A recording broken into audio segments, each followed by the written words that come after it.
guys. I wanted to make a short video this morning on live streaming. So we've been having some issues with YouTube staying connected to OBS, doing it the traditional way we've been doing it, where we've been literally signing into our YouTube account on OBS. So I've looked into it, and for some reason there's no fix for it logging us out automatically every time. So I've looked into an alternative way to do this where you could still do it if I'm not there on a Sunday morning. So what you may not know is every Sunday for a while, I've been getting here and relogging into YouTube through OBS first thing. So that poses a bit of a problem because of two-factor authentication. So I log in using our password, which y'all can do, but it also pushes a notification to my phone to protect, the account to make sure that it is us logging into it. So we're going to go about it a little different moving forward. We're still using OBS to send stuff to YouTube. We're still using YouTube, but we're not going to build it on OBS anymore. So I'm going to pop us onto the streaming computer, and then you can follow along with how I'm building our stream from now on, right? So here we go. All right, so we're magically on our streaming computer through the gift of screen sharing that our Mac overlords give us. So here we are. We're going to open up OBS like we normally would. Notice it's blank right now because I haven't turned on the camera in the sanctuary. But literally, we're just going to hit start streaming on this. So it's going to handle streaming. It's going to still handle sending video over the network to the great room and to the choir room so we can watch in the back. And it's still going to record what we're doing, but we're just not building anything else here.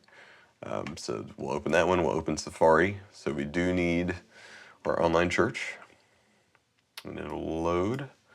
And then we're going to add the YouTube Studio. So I've actually created a favorite link for this. So you can just click it, and here we are, exactly where we need to be.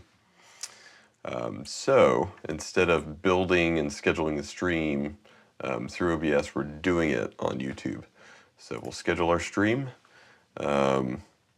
We can reuse settings. I'm going to call it test. I've been doing this a few times to make sure I show it to you correctly.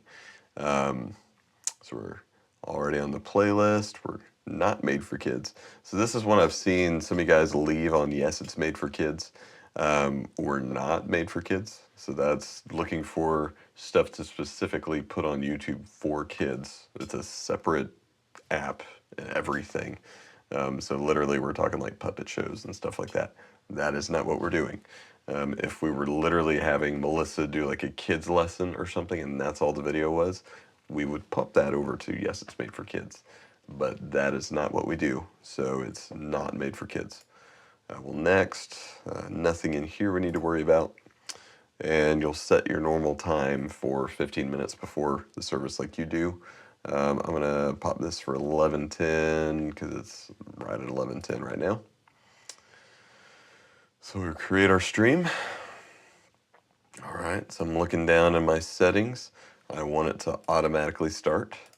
So all this means is that when I click start on OBS, it will automatically start within the stream on YouTube. So we don't have to click any other button here. We want it to auto stop. So that way when we stop streaming in OBS, it'll stop the live stream after about a minute of inactivity. And then our closed captions are set to on. So always just check these three settings. We need auto start, auto stop, and closed captions. We need all those going to the right, and that's good to go. So that's all we need to do right here. So then we'll pop back over to Church Online.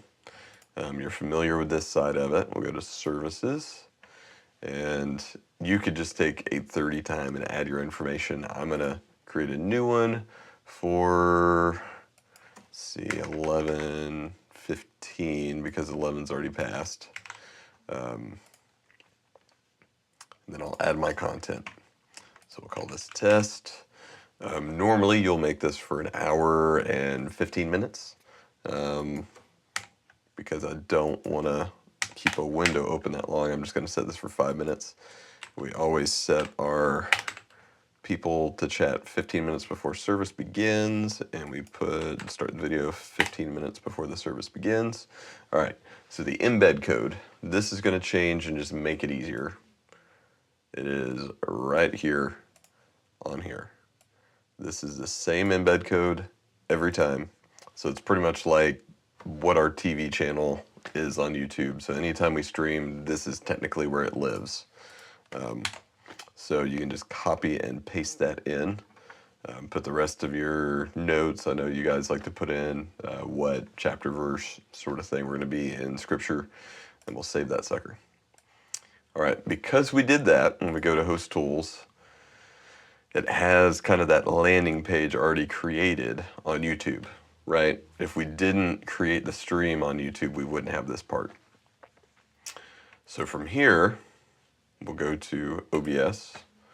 We'll say it's 15 minutes before we're about to start a service, so we'll click Start Stream. And you can tell that it's connected right here on this lower bar. So it's sending information.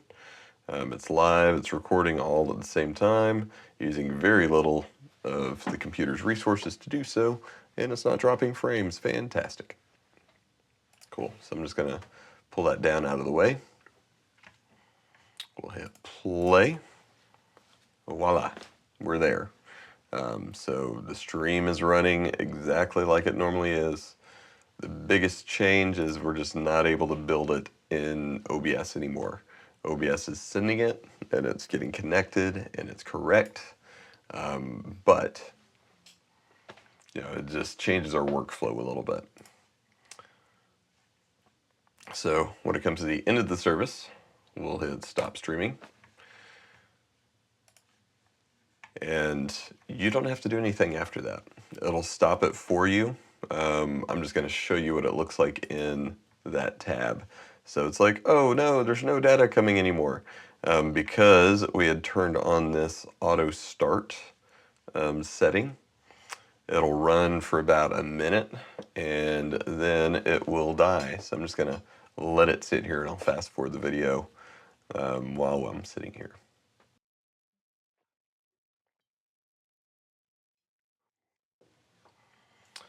And just like that, the stream finished. I didn't touch a thing in YouTube. So it just caught up with just timing out. So that'll do it for us. So we don't have to do anything else here. So what that does is it allows us to be finished, and then we can schedule the next stream. So you'll just do your normal thing, schedule one stream at a time. So schedule your first stream, work it out that way on YouTube Studio. Go over into